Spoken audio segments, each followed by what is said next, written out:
Saudara-saudari di mana saja berada, inilah channel Ucok Stiker Wawancara, yang selalu menyampaikan berita terkini dan akurat. Tonton selalu channel kami, jangan lupa subscribe, like, komen, dan share. Inilah berita kami. Assalamualaikum warahmatullahi wabarakatuh. Waalaikumsalam. Alhamdulillahirabbil alamin. Wassalatu wassalamu ala asrofil anbiya'i wal mursalin wa ala alihi wa ashabihi ajma'in. Amma ba'du. Bersyukur kita kepada Allah Subhanahu wa taala atas nikmat rahmat, taufik dan hidayahnya. Alhamdulillah hari ini kita masih bisa bersujud melaksanakan sholat subuh berjamaah. Insyaallah menjadikan kita orang yang takwa pada Allah Subhanahu wa taala. Selawat beriring salam kita sampaikan kehadiran junjungan kita Nabi besar Muhammad Rasulullah sallallahu alaihi wasallam. Allahumma shalli wa sallim wa barik alaihi. Insyaallah kita kelak juga menjadi umatnya yang mendapat syafaat di kemudian hari kelak. Hormat kami kepada Ketua BKM beserta jajaran, Ayahanda Ustaz Dr. Andes Haji Darmin Irwan, guru kita, Ketua DMI Kota Tanjung Balai beserta jajaran dan pengurus, Bapak Ibu, orang-orang tuaku, para jemaah rahimahumullah, jemaah sholat subuh di Masjid Nurul Jalal ini. Terima kasih waktu dan kesempatan disampaikan diberikan kepada kami. Saya Wakapolres datang bersama Kabak Ren, Kasat Dimas. Kami datang untuk menyampaikan pesan, bertukar informasi selaku pengemban amanah oleh negara, diberikan kewenangan untuk memelihara keamanan ketertiban masyarakat.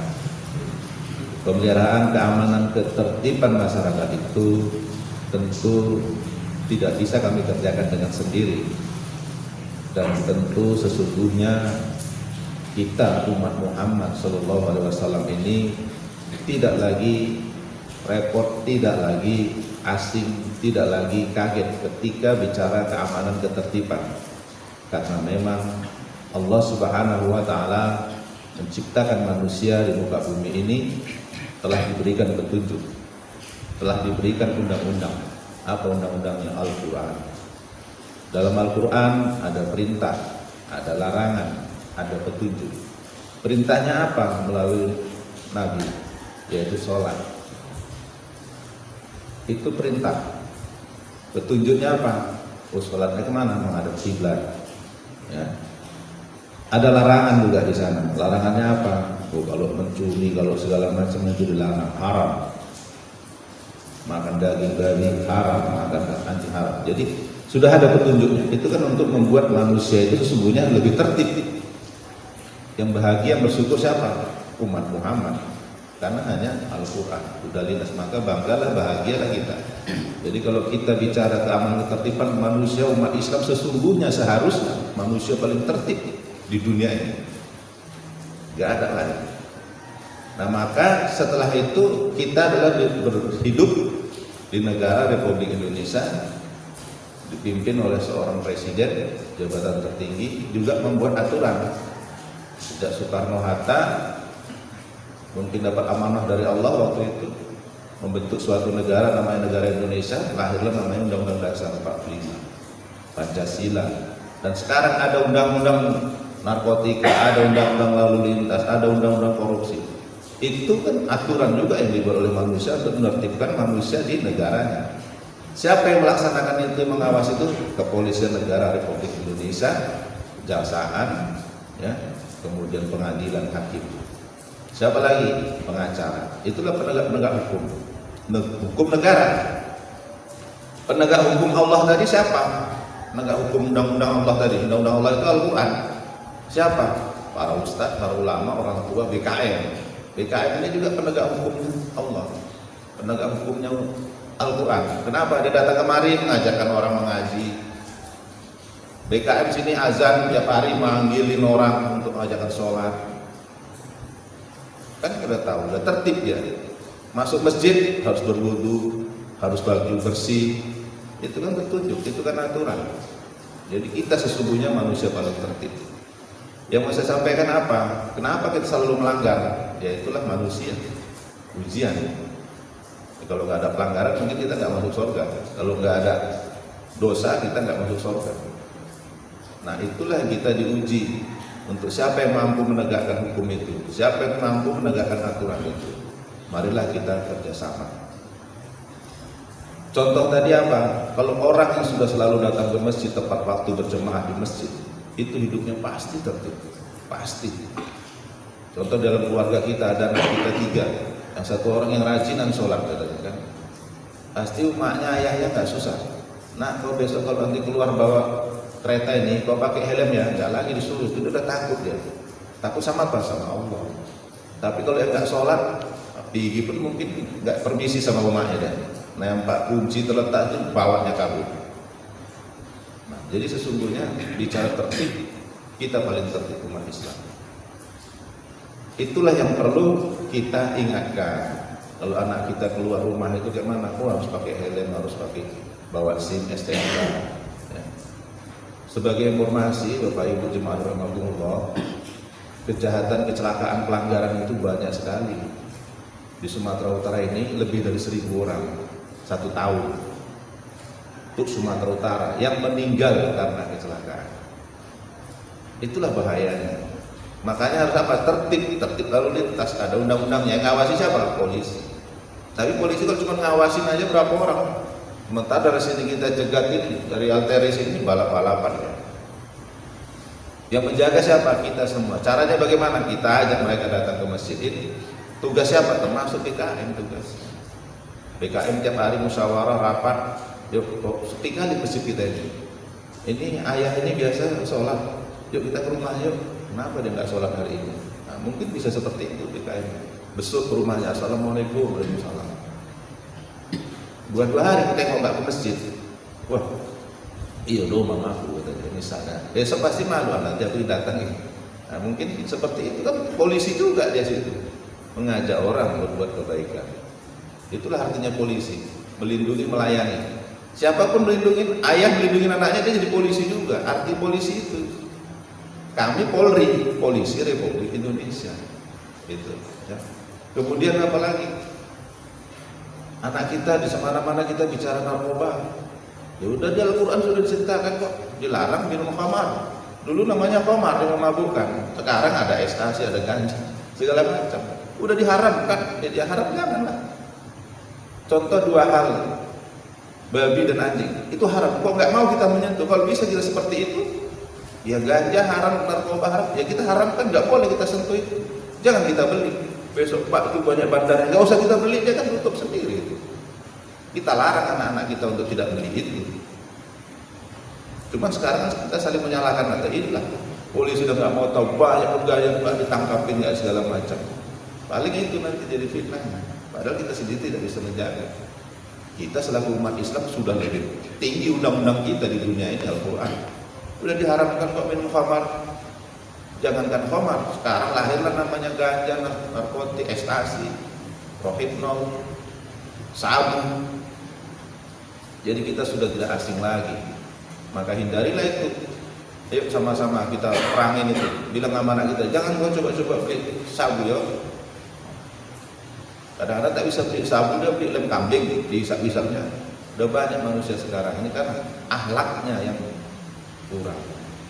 Kenapa? Karena memang masjid kita sepi, di mana-mana sepi. Saya kalau keliling juga antara maghrib dan isya itu anak-anak habis itu lari sebentar, ada juga memang sebagian yang datang tapi nggak mengaji dia. Coba kita bikin dudukan sini, kita ajari rukun Islam, rukun iman, sholat.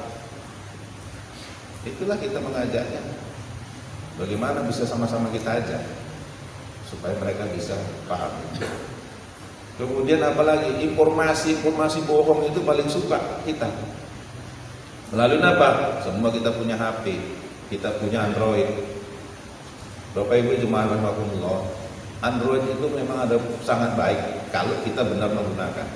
Tapi sekarang ini orang lebih suka membuka informasi yang bohong tanpa disadari, ya, tanpa disadari. Begitu kita buka link, itu youtuber jadi kaya raya dia.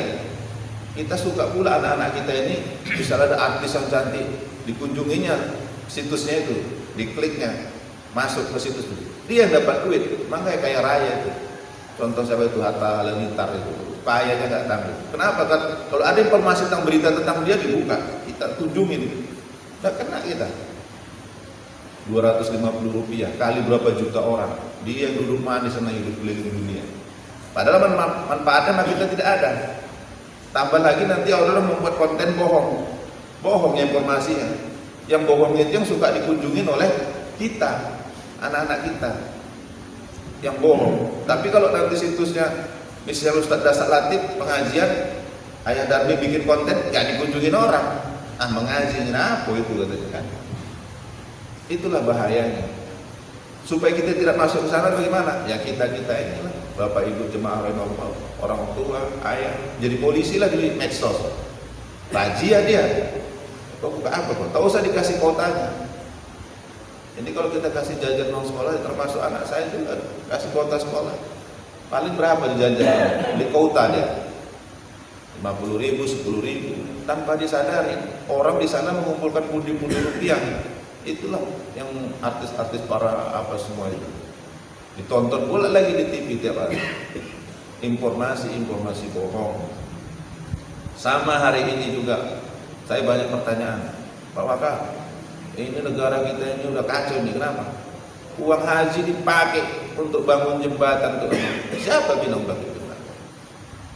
Hanya ada yang membuat konten seperti itu, padahal faktanya tidak. Dikacau. Kita tidak berangkat haji itu tidak boleh itu karena memang Arab Saudi sendiri tidak menerima kita, tidak membuka. Kenapa? Memang dasarnya sekarang penyakit ini wabah yang diberikan oleh Allah. Kita ikut-ikut. Saya tanya, ayah sudah daftar banyak? Tidak, kata orang. Nah, dia pula yang membahas. Padahal dia nggak mendaftar, dia pula yang ribut membahas negara. Nah, inilah yang harus kita saling ingat, mengingatkan hal yang kebaikan. Watawassaw bil haqq watawassaw bis sabr. Walaupun satu kalimat itu kebaikan mencegah kemungkaran, itu ibadah. Itulah yang kami sampaikan Bapak Ibu jemaah rahimakumullah, untuk kita bisa saling harga menghargai, untuk mencegah yang namanya kejahatan, yang mencegah namanya pelanggaran. Hari ini juga Bapak Ibu jemaah rahimakumullah, di Polres kita itu ada 124 orang yang kita tahan. Di Pulau Simardan ada 1.300 orang. Dari jumlah 1.000 sekian orang itu 90% semuanya terlibat narkoba. Apa nggak ngeri kita nengok? Di sana ada polisi, di dalam itu ada polisi juga, anggota gua ada juga sih. Kita masukkan situ. Bahkan ada yang dipecat udah. Tapi begitu tidak getarnya dia dengan ancaman-ancaman itu, santai juga. Saya 2 bulan lalu udah mecat 1 orang, sekarang ada juga lagi. Itulah bahayanya barang yang diharamkan itu. Saya bisa bayangkan seandainya umat Islam ini bisa mengingat 2 kata, anjing dan babi haram, kok bisa kita gak menyentuhnya itu? Ya sabu narkoba itu haram, tidak usah kita sentuh. Kita anggap seperti 2 makhluk ini. Bisa kita apa? Bisa kita tertib tidak menyentuh itu. Bisa mencegahnya itu hanya melalui masjid ini menurut saya. Tanggung jawab siapa? Kita. Polisi-polisi Allah itu nomor 1. Ya, ada Pak Ustadz, ada guru ngaji, ada kiai, ada BKM. Itu polisi-polisi Allah. Penegak hukumnya Allah, penegak undang-undangnya Allah, Al-Quranul Karim, hudal linnas. Kemudian pencurian juga ada. Sepeda motor, sedikit-sedikit, wah kalau kita dengar di TV itu 1 menit saja ditinggal situ, lewat. Caranya mencegahnya bagaimana Bapak Ibu jemaah rahmatullah? Kita juga bisa mencegahnya. Jangan kita beli. Ini kan kadang-kadang tiap hari ada kemana juga, berarti kan ada yang kerjasama yang beli. Yang beli siapa? Ya umat kita juga. Saya pernah di satu tempat duduk-duduk ke ladang. Pak Waka, Pak Jumanto, apa? Ada kereta murah-murah, tak bersurat pun tak apa katanya. Jadi kan ada, berarti itu orang mencuri kan gitu. Kita cegah itu dengan cara kita tidak membeli hasil kejahatan. Ya, ada orang nawarkan, ku tengok tak jelas, tak elok nih kereta ini, tak jelas mana STNK, mana BPKB-nya, cek. Berani gak dia bikin pernyataan di atas segel atau dia kertas bermaterai kalau memang itu tidak kejahatan? Mungkin dihilang, mungkin kebakar, mana bukti laporan hilangnya? Kalau kita ketat untuk tidak membeli hasil kejahatan itu, mereka tidak berhenti itu nanti, berhenti, tidak akan lagi mencuri. Tapi jangankan itu, kompor gas pun hilang, tabung. Kita tangkap. Rupanya ada juga yang pesan, kenapa Ocik beli ini? Ya murah, kuraso katanya. Ya, murahnya saya dibelinya, kan anak muda pula, dari mana pula kompor omaknya dijualnya? Kan kira-kira begitu. Nah, kau tak jelas, kau tak kompor siapa yang kau jual ini, gas siapa ini? Tahu saya dibeli, kan bingung dia. Nggak lagi dia mencuri. Ini karena hari ini curi, langsung hari nampung, besok curi lagi dia, gitu terus. Kita tangkap. Ya, kita damaikanlah. Udahlah kalau gitu, kasihan ya aku. Padahal uang tadi yang udah kita tangkap, mana uang kau beli bikin? Sabu. Nauzubillah. Itulah yang terjadi di zaman sekarang ini. Ya, sangat-sangat ngeri, sangat-sangat bahaya. Karena orang jauh sama masjid. Maka saya sama Ayanda ini Ketua DMI, Dewan Masjid Indonesia. Kami keliling. Ya alhamdulillah ini kan sudah diumumkan. Kami nanti tanggal sekian mau datang kemari. Berat memang untuk menghadiri. Siapa yang datang? Dewan Masjid. Apa yang dibagi? Tak ada lah yang datang. Maaf kata seperti itu. Ya, inilah yang perlu kami sampaikan dari masjid ke masjid, keliling untuk bagaimana kita bisa menjaga ketertiban di keluarga kita dulu. Ya. Seorang ayah bisa melarang anaknya untuk tidak membawa sepeda motor tanpa surat. Seorang ibu bisa melarang anaknya untuk tidak main HP, melihat kalau udah sampai tengah malam buka HP itu mana lagi buka kuota belajar itu. Kemudian yang terakhir, Bapak Ibu jemaah rahimakumullah, yang perlu saya sampaikan, dunia hari ini Allah masih berikan ujian yang begitu dahsyat. Apa itu penyakit? Kita antara yakin dengan tidak, tapi faktanya ada. Kenapa? Kalau saya berpendapat, melihat, saya yakinkan kiblat kita itu adalah di Makkah, Masjidil Haram. Imam besarnya di sana aja sudah memberikan keputusan memang corona itu berbahaya sampai tidak menerima jemaah haji dari negara manapun. Artinya memang itu penyakit diturunkan Allah untuk menguji kita semua. Kita ambil segi positifnya. Kalau saya pribadi juga menilai bahwasanya memang begitulah umat manusia di muka bumi ini, ya, selalu bicara yang tidak benar, sehingga disuruhlah kita pakai masker itu, supaya jangan di mana-mana banyak ngomong nggak ada artinya. Ya, ngomong tutup mulut, pakaiin masker. Secara tidak langsung kalau saya pikir kembali pada Allah, ya ini ujian dari Allah. Kalau kita bicara penyakit, sudah banyak. Nabi Ayub sudah kena penyakit. Ya, peristiwa Nabi Nuh, mungkin nanti ada juga diturunkan Allah. Obat corona ini apa? Supaya kita bisa sadar. Ya tutup mulut aja semua, nggak usah bicara, udah diam, hilang penyakit. Kenapa? Ketika Nabi Nuh dulu kan dia jadi maki. Akhirnya kotoran itu disuruh turunkan Allah, penyakit gatal. Yang ngotorin perahu Nabi Nuh itu sering ngambilin kotoran itu untuk obat. Nah, kan? Sembuh semua, telah bersih. Ini kan semua turunan dari Allah. Ya kita ikutin. Ya, mohon maaf, ya, kita ikutin aja aturan itu. Ketika Bapak Ibu para jemaah rahimakumullah ke pasar, mungkin ada yang ingatkan baik dari tim gugus pakai masker, ya sudah pakai. Maka kami datang juga membagikan masker ini adalah bagaimana membiasakan kita sampai nanti ada memang Allah angkat penyakit ini tidak ada lagi di muka bumi ini. Ya kita bersyukur kota Tanjung Balai ini zonanya zona kuning. Kalau kita lihat di Jawa, keluarga saya banyak di Jawa. Mereka sedih, mereka menangis. Karena memang faktanya gitu, baru pulang itu sosak dia lemas, bawa ke rumah sakit tak nampung lagi rumah sakit. Dibikin di tenda-tenda itu, ya sedih juga saya. Tapi apa yang mau saya bilang? Mau saya bantu? Saya bilang berdoalah kita. Semua serahkan kepada Allah. Jangan saling fitnah lagi menghujat pemerintah. Oh udahlah itu pemerintah nggak beres nangani, ya memang itulah paling gampang. Padahal kita sendiri yang tidak ikhtiar, kita sendiri yang tidak bersyukur. Saling menyalahkan itu kita paling hobi, paling suka. Padahal itu adalah perbuatan dibenci Allah. Bapak Ibu Jemaah rahmatullah, ini yang saya sampaikan. Mohon maaf atas segala kekurangan. Mungkin ada kalimat yang tidak tepat. Ayahanda, ibunda, para tuan-tuan guru kami, para ulama, saya mohon dimaafkan. Kepada Allah saya mohon ampun.